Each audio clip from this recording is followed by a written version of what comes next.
আপা সামি এটা কি করলো? মামা তুমি একদম কথা বলবে না। এই কলি, তোর মনে থাকে না এই বাসায় মুরগির মাংস রান্না করা হলে রানটা কে খায়? হ্যাঁ ছোট সাহেব, মনে থাকবো না কেন? আমি তো তার রান্না ইচ্ছা করেই দিছি। আপনাকে বাড়িতে মেহমান আইছে, তার উপরে উনি আবার আপনার মামা। একটা রান দিছি দেখে আপনি আমার চর মারবেন? তুই আমার মুখে মুখে কথা, তুই আমার সামনে থেকে যা, নাহলে কিন্তু বাসা থেকে বের করে দিব। যা। এই তুই তো খুব ভালো করেই জানিস যে ও রান ছাড়া ভাত খেতে পারে না, তাহলে ওর পাতে কেন তুই রানটা দিলি? তারপরে আবার দাঁড়িয়ে আছে বেয়াদবের মতো। ভালো করে জানিস ও যা বলে তাই করে। যা, না হলে কিন্তু ঘাড় ধাক্কা দিয়ে বের করে দিবে। থাক বাবা, আচ্ছা যা দিয়েছি খেয়ে নে। আপা এটা তোমার কেমন বিচার? তোমার ছেলে অন্যায় করলো, কলিকে থাপ্পড় মারলো, তুমি তোমার ছেলেকে কিছু না বলে কলিকে ধমক দিলা। কলি কাজের মেয়ে বলে কি মানুষ না? রইস, তুমি আমাদের বাড়িতে বেড়াতে এসছো, বেশি কথা বলা ভালো না। কেন তোর ভাই, এটা আপনি কি বললেন? স্বামী যে কাজটা করেছে সে তো মহা অন্যায় করেছে। কত বড় সাহস, ও একটা মেয়ের গায়ে হাত দেয়। আমার তো এখনই ইচ্ছে করছে ওকে জেলে পাঠিয়ে দিই। মামা অত কথা না বলে চুপচাপ খাও। খাওয়ার পরিবেশ তুই রাখছিস? তোর রান খাওয়া দরকার, তুই আমাকে বলতি। তুই কলিকে মারলি কেন? এই জন্য তোমরা তো কথা বলার কি আছে? একেবারে উঠলে পড়েছে দরদে। তোমরা কি শুরু করলে? এখন তো দেখছি তোমাদের মাঝে বসতে খাওয়াটাই আমার অন্যায় হইছে। দুলা ভাই, আপনি এই অন্যায়ের প্রতিবাদ করলেন না। আমি একজন শিক্ষক, আমার সামনে কি অন্যায় করলে আমি তার প্রতিবাদ করি, এটা আমার স্বভাব। মামা তোমার প্রতিবাদ তুমি স্কুলে যে করো, এখানে একদম শাসন ফলাইতে আসবে না। চুপ কর বেয়াদব, মুখে মুখে কথা বলে আস্তে একটা বেয়াদব হয়েছে। আপা তুমি কিচ্ছু বোঝো না, কিছু দেখো না, ছেলেটাকে কি বানিয়েছো? এই যে সংসারে এত টাকা খরচ হয় কোত্থেকে হয় আমি জানি না, ঘুষের টাকায় হয়। একটা কথা মনে রাখবা, এই ঘুষের টাকা দিয়ে এরকম আরাম আয়েশ করতে পারবা, দামি দামি খাবার খেতে পারবা, ছেলে মানুষ করতে পারবা না। এই জন্য তোমাদের বাড়িতে আমি আসি না। এই চুপ করে থাক, আসিস না। একেবারে তুই শিক্ষক হয়েছিস বলে সব জায়গায় জ্ঞান দিবি সেটা না, চুপ করে খা। তোমার বাড়ির এই ভাত আমার এই গলা দিয়ে নামবে না। তুমি মনে করেছো এখানে আমি থাকতে এসেছি? আমি একটা ছোট্ট কাজে এসেছি, কাজটা শেষ হলে আমি চলে যাবো। না রইস, তোমার যতদিন ইচ্ছে তুমি এই বাড়িতে থাকবে। আপুর উপর রাগ করে এই বাড়ি ছেড়ে চলে গেলে কেমন দেখায়? উনি তোমার বড় বোন না? দুলা ভাই, আমি যা দেখছি এর পরিণতি কিন্তু ভালো হবে না। খুব শীঘ্রই খারাপ কিছু হবে। যখন খারাপ কিছু ঘটবে তখন মনে করবা যে রইস ঠিকই বলেছে। এই নে রান খা, সব খা, সবগুলো খাবো।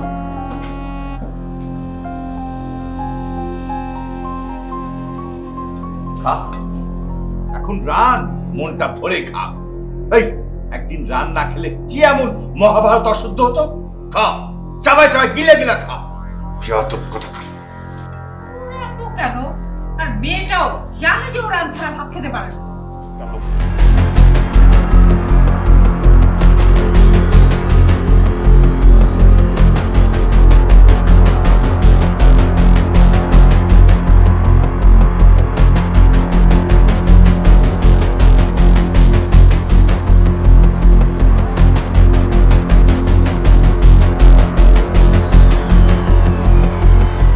কি ব্যাপার?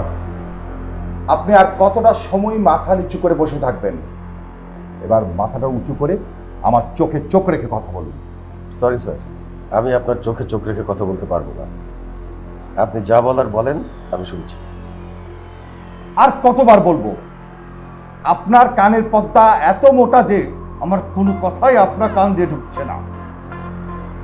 ওই কথাটা বলবেন না স্যার, ওটা ছাড়া অন্য যে কোনো কাজের কথা বলেন। দেখেন আমি কাজটা ঠিক মতো করতে পারি। তাই ওই কথা মানে? সেই কথা মুখ দিয়ে বলতে কি আপনার লজ্জা লাগছে? অন্য মানুষ সেই কাজ করে না, তাহলে আপনার প্রত্যেক সমস্যা কোথায়?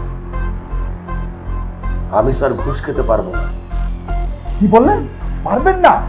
তার মানে আমার কোনো কথা আপনার কান দিয়ে ঢুকে নাই। আপনি জানেন আপনার জন্য আমার কত অসুবিধা হচ্ছে? আপনি বুঝেন না?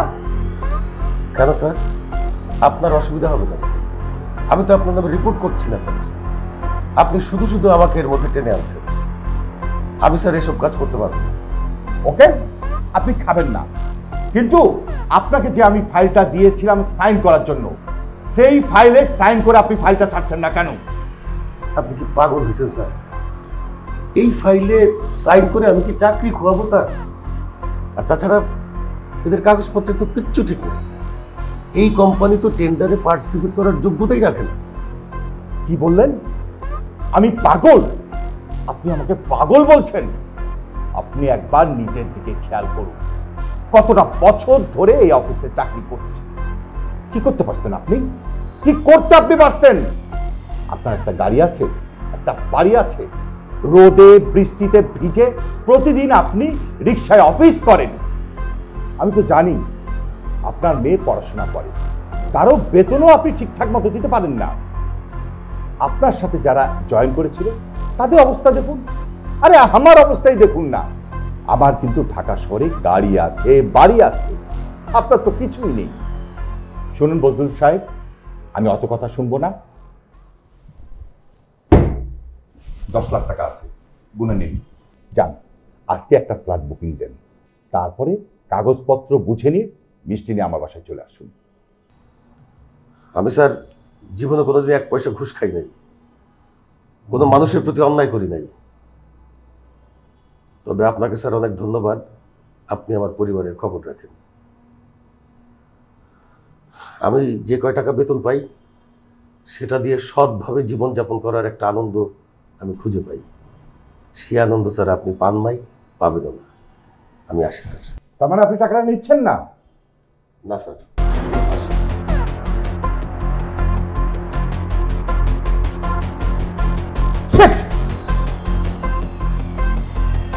জীবনে কবেট লোক দেখছি, এইরকম মূর্খ কবট লোক জীবনে দেখি নাই।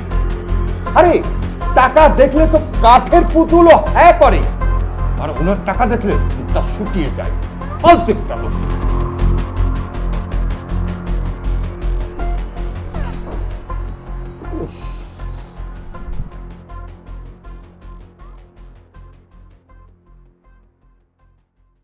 আজকেও তুমি হেঁটে আসছো? তোমার বয়স হয়েছে, এই বয়সে এত হাঁটা ঠিক না। তোমাকে আমি কত করে বলি, তুমি তো আমার কথা শুনবেই না। তুমি বসো, আমি তোমার জন্য শরবত করে আনতেছি।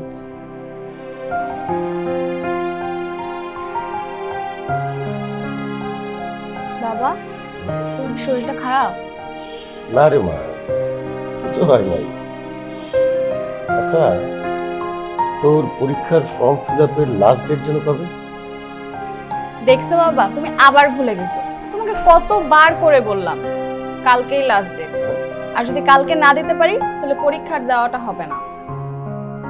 এই কথাটা কি তোর এখন না বললে হতো না? দেখলি তো তোর বাবা অফিস থেকে আসছে, বাইরে থেকে কেউ আসলে এই ধরনের কথা বলতে নাই। তোকে কতদিন বলছি, মনে থাকে না তোর? দেখছো বাবা, মা না জেনে শুনি আমাকে বকতেছে। না না, তোমার মেয়ে কিছুই বলে না, আমি বলছি। আমার একটাই শক্তি, আমাদের ছেলে মেয়েরা তাদের বাবা মাকে বোঝে। আমার হয়তো অনেক টাকা নাই, কিন্তু কি আছে জানো? শান্তি। শান্তি সেটা ঠিক আছে, কিন্তু কালকে যে মেয়ের পরীক্ষার ফি জমা দিতে হবে, সেটা কি তোমার মনে আছে? সেটাই তো ভাবছি। জীবন কইরে ভাইয়া তো এখন চলে আসার কথা ছিল। ওই তো ভাইয়া চলে আসছে। কি রে ভাইয়া, এত খুশি খুশি লাগতেছে যে? তোকে হেল্প করতে পারছি তো, এই জন্য অনেক আনন্দ লাগছে। বুঝিসনি না? এই দেখ তোর ফর্ম ফিল টাকা। কিরে জীবন, এই সময় তুই এত টাকা পেলি কোথায়? তোর টিউশনের টাকা তো এখন আসার কথা না। বাবা, আমি জানতাম তুমি হয়তো টাকাগুলো ম্যানেজ করতে পারবে না। আমার স্টুডেন্টের বাবার কাছে রিকোয়েস্ট করেছিলাম যে 2 সপ্তাহ পরেই তো দিবেন, যদি সম্ভব হয় এখন টাকাটা দেন, আমার খুব দরকার। উনি আমার কথাটা রেখেছেন। দেখছো রহিমা, সৎ মানুষের দিন কখনো আটকে থাকে না। আমাদের ছেলের চাকরি হলে আমাদের এই কষ্টের দিন আর থাকবে না। আমার আবার কষ্ট কি? তোমাদের কষ্ট দেখলে আমি চোখের পানি ধরে রাখতে পারি না। মা, তোমার আবার কিসের কষ্ট? আমরা সবাই তোমার সাথে আছি না? আমরা সাথে থাকতে তোমার কোনো কষ্ট নেই। এই নে ধর তোর ফর্ম ফিল টাকা, কালকে কলেজে যেয়ে জমা দিস। শোন না বাবা, বলো। তোর চাকরিটার খবর কি? 10 লক্ষ টাকা ঘুষ চাই, আমি না করে দিয়েছি। ঘুষ দিয়ে চাকরি নিব না।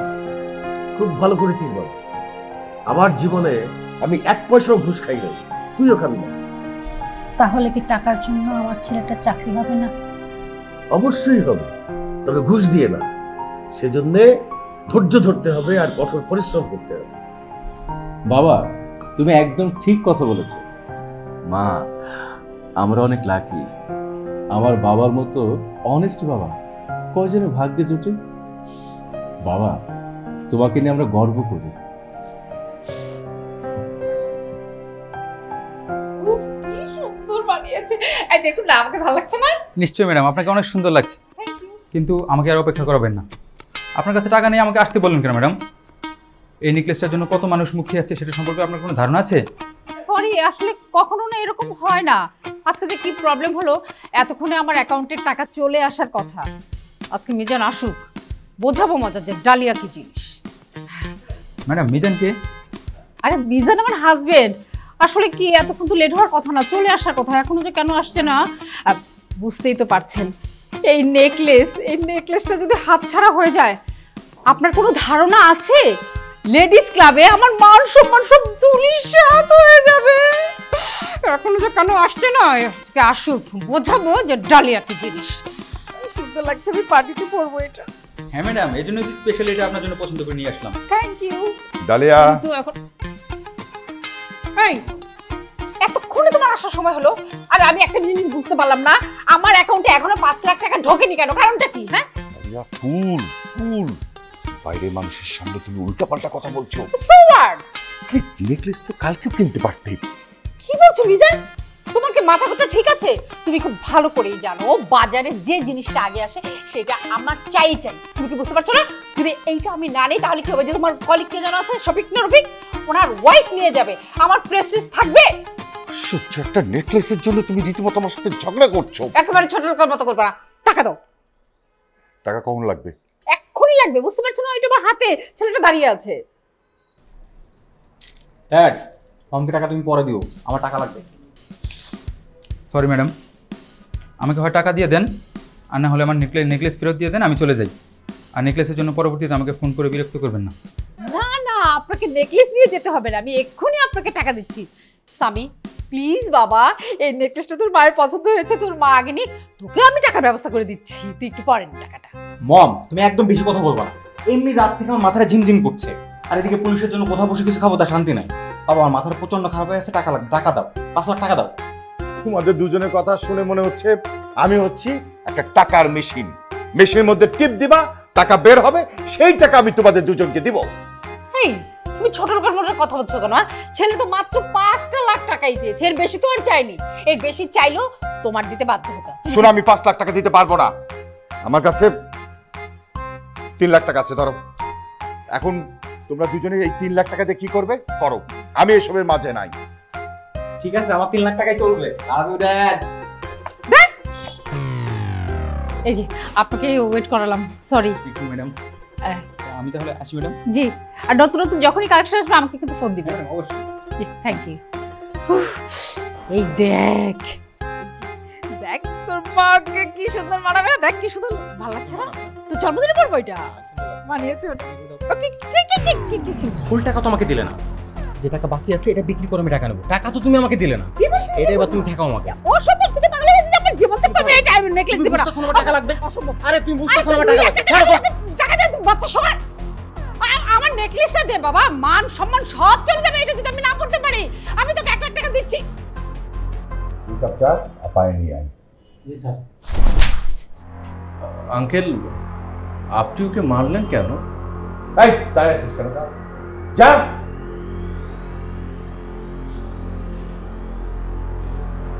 আচ্ছা, তুমি কি মনে করছো যে আমি ওকে প্রতিদিন মারি? না, ওকে আজকে মেরেছি তোমাকে একটা উদাহরণ দিব বলে। এই যে ও আমার অফিসে কাজ করে, কাপ পিস ভেঙে যদি ও আমাকে সরি বলে, ওকে আমি কিছু বলতে পারবো না। তাই ওকে আমি একটা থাপ্পড় মেরেছি, যাতে সারাটা দিন অফিসে সতর্কর সাথে কাজ করতে পারে।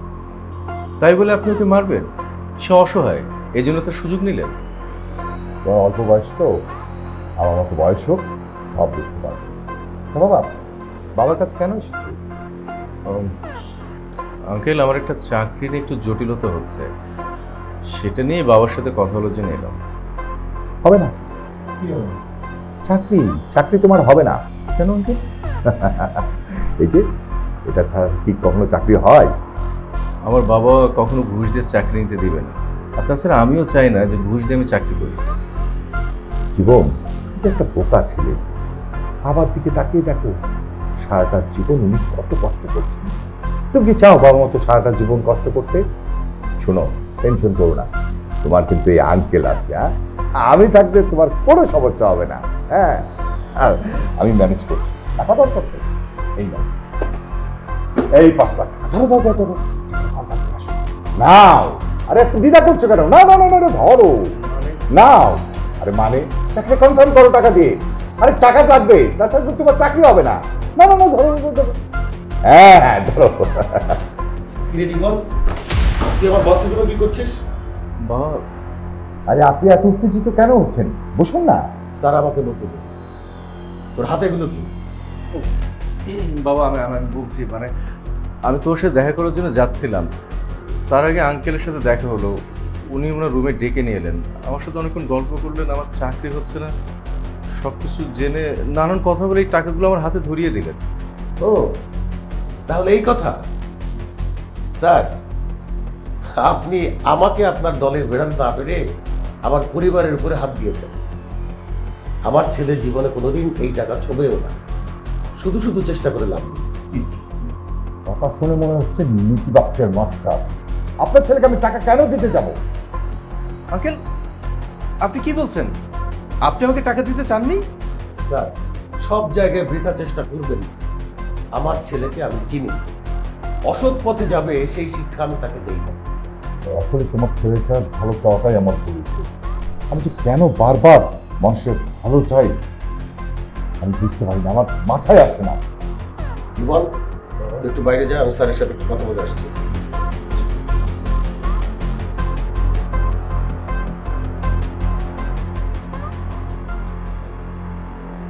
স্যার, জীবনে তো স্যার টাকা ছাড়া কিছুই চিনলেন না। সুখ নামের একটা জিনিস আছে, পেয়েছেন কোনোদিন? শুনুন, আপনি আমাকে জ্ঞান দিতে আসবেন না। আপনি এখন আমার চোখের সামনে দিয়ে চান কেন? ঠিক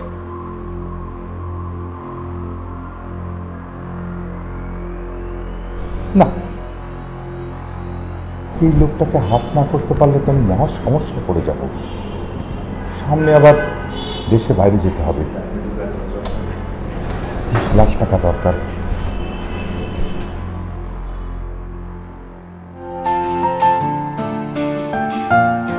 জীবন বাবা, কেকের কি প্রয়োজন ছিল?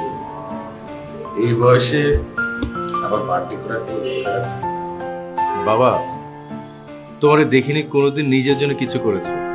সারাটা জীবন তুমি আমাদের জন্য এত কষ্ট করেছো, আর আমরা তোমার জন্য জন্মদিন একটা আয়োজনও করতে পারবো না? তোরা তোর এখন কিছু করিস না, যখন চাকরি বাকরি করবি তখন আনন্দ ফুর্তি করবি। আচ্ছা মা, ভাইয়া কি অনেক বেশি কিছু আয়োজন করছে? ছোট্ট একটা কেকই তো আনছে। চলো না সবাই মিলে কেকটা কাটি। আর দাঁড়াও, বাবার জন্য একটা ছোট্ট উপহার আছে। কি উপহার রে মা? আচ্ছা বাবা, তুমি যে ডক্টর দেখাইছো, ডক্টর যে তোমাকে বলছে যে চোখে চশমা নিতে, তুমি কি চশমাটা নিছো? সেটার প্রয়োজনও তো মনে করো নাই। আমি সেই কারণে তোমার জন্য ছোট্ট একটা উপহার নিয়ে আসছি, ছোট্ট একটা গিফট। চশমা?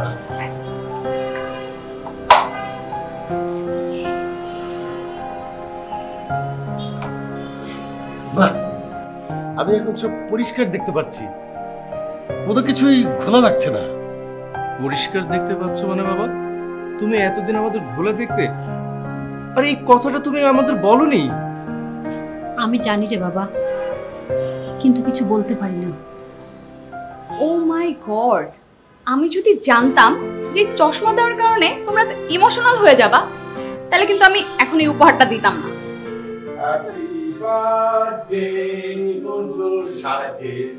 হ্যাপি বার্থডে, শুভ জন্মদিন, শুভ জন্মদিন, শুভ জন্মদিন। স্যার, আমার জন্মদিনে আপনি আমার বাসায় এসেছেন, আমি ভীষণ খুশি হয়েছি স্যার। আমার জন্মদিন সেটা আপনি জানলেন কি করে? জানতে হয়। আমার যেমন ক্ষমতা বেশি, তেমনি দায়িত্বও বেশি। চলেন স্যার, কেকটা কাটি স্যার। এত ছোট একটা কেক কাটবে? আচ্ছা একটা কাজ করো না, আমরা যে বড় কেকটা এনেছি ওইটা কাটো। মিজান সাহেব আসছে বলে কথা, এত ছোট কেক কাটলে আমাদের মান সম্মান কিছুই তো থাকবে না। আফটার অল আমার ড্যাড এমডি বলে কথা। স্যার আপনার কেক আমি কাটতে পারবো না। কেন? মানে বড় কেক কাটলে সমস্যা কোথায়? সমস্যা আছে স্যার, কিন্তু আমি বলতে পারবো না। আহা, এখানে কিন্তু আমাকে অপমান করা হচ্ছে। কেন আপনি কেক কাটতে পারবেন না সেটা বলুন। স্যার অসৎ পথে ইনকাম করা টাকায় কেনা এই কেক আমি কাটতে পারবো না স্যার। এর চাইতে আমার ছেলের সৎ পথে টিউশনি করে উপার্জনের টাকায় এই ছোট কেক আমার কাছে অতি উত্তম। বাহ, চমৎকার। মানে এ যুগেও এরকম মানুষ আছে। আমি কিন্তু আপনাকে দেখে খুবই আনন্দিত, খুবই অভিভূত। আমি একজন স্কুল শিক্ষক। আমি স্কুল শিক্ষক হয়ে আপনাকে আমি শতভাগ সমর্থন করছি। এই চুপ থাক, না হলে বেরিয়ে যা। তুমি তো শুধু পারো একটা কথাই বলতে, বেরিয়ে যা বেরিয়ে যা, আর মানুষকে অপমান করতে। এই যে উনাকে দেখে শেখো কিভাবে অভাবের মধ্যে থেকেও কতটা সুখী থাকা যায়, ভালো থাকা যায়। Enough enough enough. ড্যাড চলো তো, এই ছোট লোকদের মাঝখানে আর এক মিনিটও থাকতে ইচ্ছা করছে না।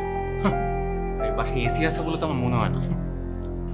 শুনেন, আমাদের বাসায় না এসি নাই, কিন্তু আমাদের বাসায় একটা বাতাস আছে, যে বাতাসটার নাম হচ্ছে শান্তির বাতাস। এই মেয়ে, ভদ্রভাবে কথা বলো। তুমি কাদের সাথে কথা বলছো সেটা তুমি জানো? আপনাদের স্ট্যাটাস জেনে আমরা কি করব বলুন? আন্টি, আপনি হয়তো জানেন না, আমাদের অসৎ পথের ইনকাম নেই বলে আমার বাবা সামান্য একটা চশমাও কিনতে পারেনি। এই ঝাপসা চোখে সে খালি পায়ে এটা অফিস করত, কখনো রিক্সায়, কখনো লোকাল বাসে। প্লিজ আমার বাবাকে তার মতো করে থাকতে দিন। আসুন না, আমরা সবাই মিলে ছোট কেকটা কাটি। হ্যাঁ, তুমি ঠিক বলেছো দুলা ভাই। আপা, আমরা কেকটা সবাই মিলে কাটি। ছোট লোকের বাসায় আমি এত একটা ছোট কেক কাটবো না। এই চলে এসো। তোরা দাঁড়িয়ে আছিস কেন? চল। স্যার আপনাদের কেকটা নিয়ে যান।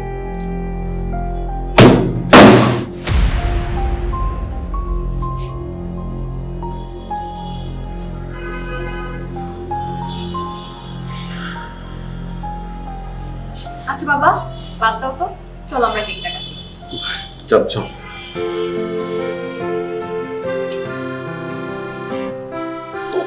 Happy birthday to you, happy birthday to you, happy birthday বাবা, হ্যাপি বার্থডে টু ইউ।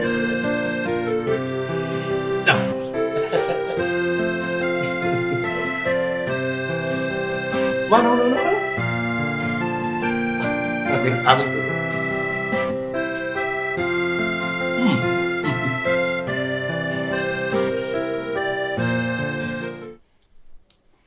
আপা, কে? আপা বাইরে আসো, দুলা ভাই বাইরে আসো। আপা, তুমি কি জানো তোমার ছেলে কি অঘটন ঘটিয়েছে? আমার ছেলে আবার কি অঘটন ঘটাবে? আচ্ছা আমি একটা জিনিস বুঝলাম না, তুই এই বাসায় আসার পর থেকে কেন জানি তুই স্বামীর পিছনে স্পাইন মতো লেগে আছিস? ও কি অন্যায় করেছে তোর? এই রইস, কি হয়েছে বলতো? দুলা ভাই, স্বামী এখন কোথায় বলতে পারবেন?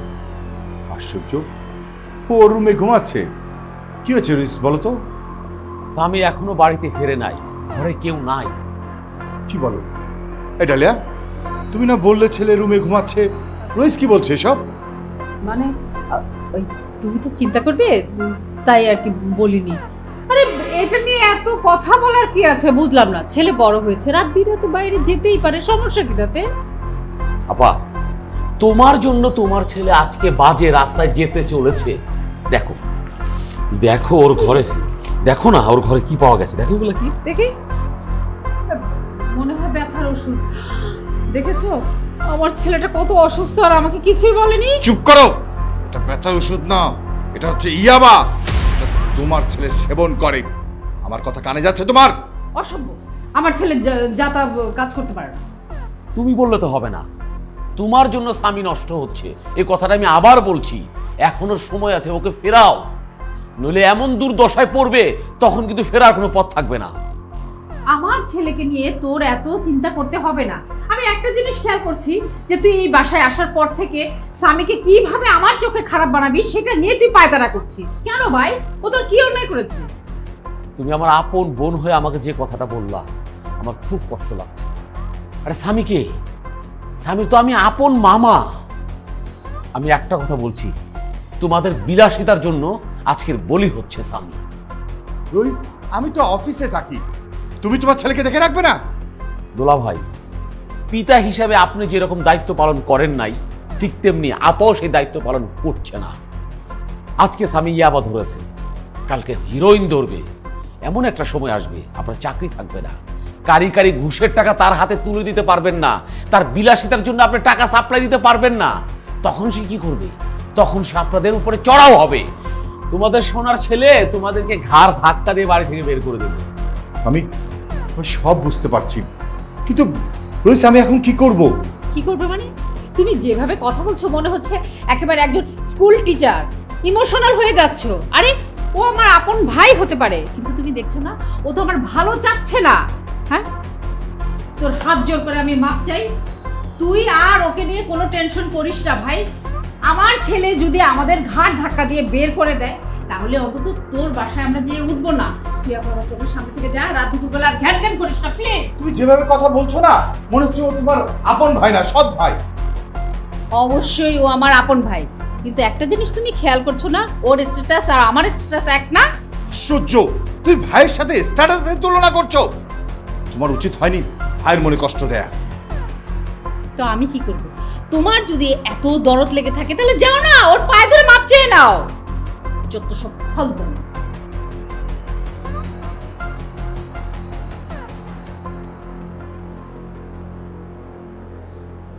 আয় বা, আয়। যে এত কষ্ট করিস আমি তো জানতাম না। রহিমা, রহিমা এক গ্লাস শরবত নিয়ে আসো তো। বয়। তোমার কি হয়েছে? শরীর খারাপ লাগতেছে?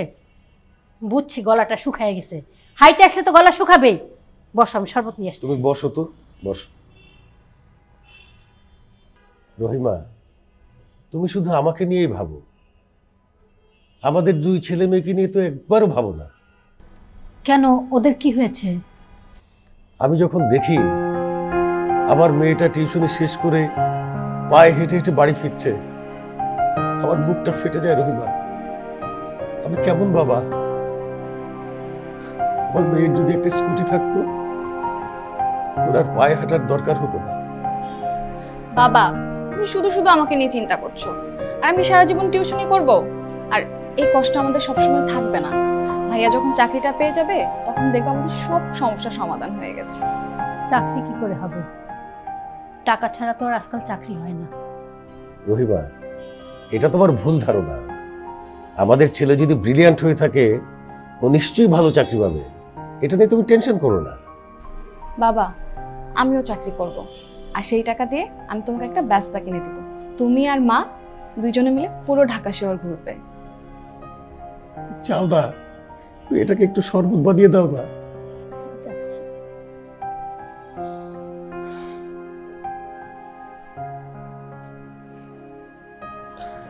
বাবা, হুম? এই যে তোমার গিফট। তা বললে না তো কাকে দিবে? আর বলিস না, ওই যে মিজান সাহেবের শালা রইস সাহেব আছে না, উনি আমাকে একটা দাওয়াত দিলেন। তো রইস সাহেব তো ভালো মানুষ, সেই জন্য আর না করতে পারিনি। বাবা, তুমি মিজান সাহেবের বাড়িতে যাবে? তুমি কি ভুলে গেছো তোমার সাথে কি ব্যবহারটা করেছে? আমি নিশ্চিত তোমাকে অপমান করার জন্য দাওয়াত করেছে। বাবা, ভাইয়া কিন্তু একদম ঠিক কথাই বলছে। তোমার ওই বাড়িতে যাও একদম ঠিক হবে না। দেখবা তোমার এই গিফট নিয়ে সবাই হাসি তামাশা করবে। কি যে বলিস মা, রইস সাহেব বলেছে নিশ্চয়ই কোনো দরকার, তবে বলেছে একটা অনুষ্ঠান আছে। আমার মনে হয় মিজান সাহেব নিজেকে ছোট ভাবতে পারেন বলেই রইস সাহেবকে দিয়ে বলিয়েছেন। মানুষের ভুল হতে পারে, তাই বলে আমি কেন ভুল করতে যাব জেনে শুনে? এই যে শরবত, সবাই মিলে শরবত খাও, নাও। নে নে। এই নাও।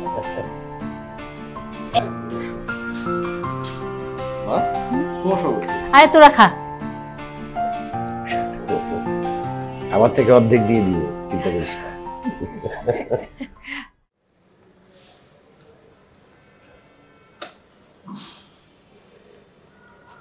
এ কি, আপনি আমাদের বাসায়? মানে তোমাদের বাসায় আজকে অনুষ্ঠান, রোহিত সাহেব আমাকে আসতে বলছিল। আমার মামা না পাগল হয়ে গেছে। আজ আমার জন্মদিন, আর অনুষ্ঠান বাসায় না, পার্টি সেন্টারে। এখানে ইউ আর নট অ্যালাউড। এই কি বলছিস তুই? উনি এলাও না কেন? মামা তুমি ভালো করে জানো উনি আমাদের স্ট্যাটাসের সাথে যায় না। খুব স্ট্যাটাস শিখে গেছিস না? স্ট্যাটাস মানে কি জানিস? গুরুজনকে সম্মান করার স্বভাবটা হচ্ছে এক ধরনের স্ট্যাটাস। রোহিত সাহেব, ওনাদেরকে না জানিয়ে আমাকে বলাটা মনে হয় ঠিক হয়নি। বধু সাহেব, আমাকে দুলাভাই দাওয়াত দেওয়ার দায়িত্বটা দিয়েছে। আপনার সাথে আমি কথা বলেছি, আপনার সাথে মিশেছি, আমি দেখেছি আপনি একজন সৎ মানুষ, তাই আপনাকে দাওয়াত দেওয়া যায়। এখানে আমার অন্যায়টা কিসে? ভাই রে, এখানে ন্যায় অন্যায় বিষয় না, বিষয়টা স্ট্যাটাস। থাক, আমি ঘরে চলে যাই। না, আপনি যাবেন না, আপনি থাকেন। কি বলবো মা, তুমি বল। উনি আমার জন্মদিনে গিফট দেওয়ার কোনো যোগ্যতা রাখে? আচ্ছা উনি গিফট আনছে, দেখি কি গিফট আনছে।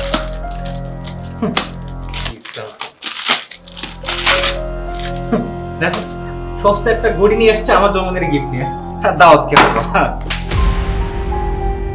মামা তুমি বাইরের একটা লোকের জন্য আমার গায়ে হাত দিলা? হ্যাঁ, চোর মেরেছি। এই রকম চোর তোকে এর আগে অনেক মারা দরকার ছিল। বেয়াদব কোথাকার! মুরব্বীকে কিভাবে সম্মান করতে তুই জানিস না? বাচ্চা মাত্র কাছে নেই। হ্যাঁ, আমি মাত্র বাচ্চা। এই কি হয়েছে? হ্যাঁ, শব্দ হলো কিসের? কি ব্যাপার বজলুর সাহেব, আপনাকে তো বিমর্ষ দেখাচ্ছে কেন? আপনারা যে সোনার ছেলে জন্ম দিয়েছেন তার কথা শুনে মানুষ হাসতে পারে না, তার কথা শুনে মানুষ মন খারাপ করবে, কাঁদবে। উনি জন্মদিনের গিফট হিসেবে একটা ঘড়ি নিয়ে এসেছে। এই ঘড়িটা ভেঙে ফেলেছে, আমাকে অপমান করেছে, আমাকে চার্জ করেছে কেন ওনাকে আমি দাওয়াত দিয়েছি। কি রকম বেয়াদব ছেলে জন্ম দিয়েছেন আপনারা! তোকে আমি আগেই বলেছি ওর সাথে যা তা ব্যবহার করবি না তুই। মম, এই লোকটার জন্য মামা আমারে থাপ্পড় মেরেছে। কি রোহিত, আমি এসব কি শুনছি? হ্যাঁ, কোনো কথা নেই, তুই এক্ষুনি আমার বাসা থেকে বের হয়ে যাবি। ডালিয়া, তুই মাথা ঠান্ডা কর। রোহিত তো অন্যায় কিছু বলে নাই। অবশ্যই আমি অন্যায় করেছি। আমি অন্যায় করেছি একটা বেয়াদব ছেলেকে থাপ্পড় দিয়ে। আপা, তুমি যদি এরকম বেয়াদব ছেলের পক্ষ না নিয়ে তাকে শাসন করতে, তাহলে এইরকম মুরব্বীর সাথে অন্যায় আচরণ, বেয়াদবি আচরণ করার সাহস পেত না। তোকে না বলেছি এই মুহূর্তে তুই বাড়ি থেকে বের হয়ে যাবি? তোর মতো ভাই আমার কোনো প্রয়োজন নেই, বের হয়ে যা। রোহিত সাহেব, আজকে আমার জন্য আপনাকে অপমানিত হতে হবে। আমি না আসলে তো এমনটা হতো না। ম্যাডাম, আপনি রোহিত সাহেবকে ক্ষমা করুন। চুপ করুন আপনি। এই আপনার জন্য আমার ফ্যামিলিতে প্রবলেম হচ্ছে। আমি এটাও শুনেছি যে আপনার কারণে আমার হাজবেন্ডের প্রবলেম হয়। আপনি না হয় গরিবের মতো থাকতে পছন্দ করেন, কিন্তু আমরা তো গরিব হলে থাকতে পছন্দ করি না। প্লিজ আপনি আসতে পারেন। আপা চুপ। আপা, এই কথায় কথায় বাড়ির বড়াই দেখিও না। কার জীবনে কখন কি আসতে পারে কেউ জানে না। তুমি যে অমানুষ ছেলে জন্ম দিয়েছো আর যে ঘুষের রাজত্ব কায়েম করেছো, এরকম একটা সংসার কখন যে ধ্বংস হবে সেটা শুধু সময়ের ব্যাপার। একটা কথা মনে রেখো, আল্লাহ মানুষকে ছাড় দেয় কিন্তু একদম ছেড়ে দেয় না। উনি কেন যাবে? আমি বাড়ি ছেড়ে চলে যাবো। বুঝছো? চলুন, আসুন। তোমার ভাইটা না যা বলেছো, ঝটপট করো, গেস্ট চলে এসেছে। আরে কি আশ্চর্য, তুই এখনো চেঞ্জ করিসনি কেন? কখন রেডি হবি? তোমার ভাই যদি এই বাসা কখনো ঢুকছে। আচ্ছা সেটা তো বল। যা যা তাড়াতাড়ি যা, তুই আগে রেডি হয়ে নে। চলো তো, তোমার সাথে একটু কথা আছে। চল।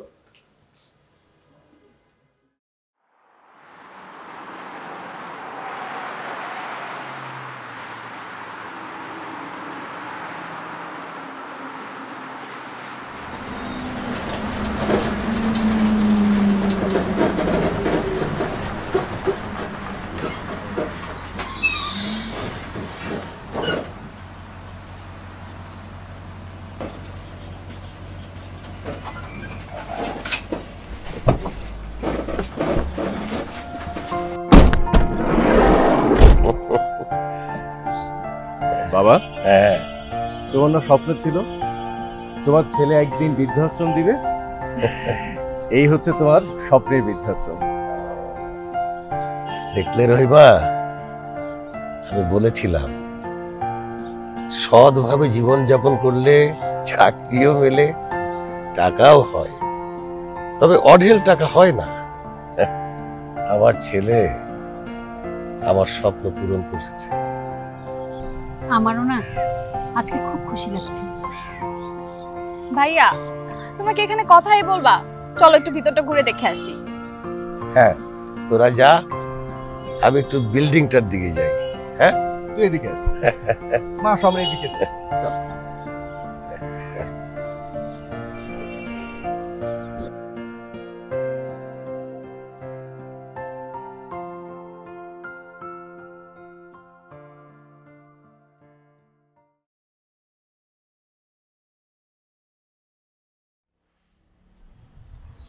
স্যার আমাকে চিনতে পেরেছেন?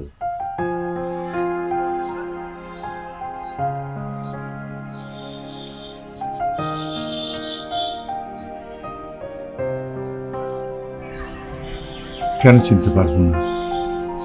আপনি ফজলুর সাহেব না?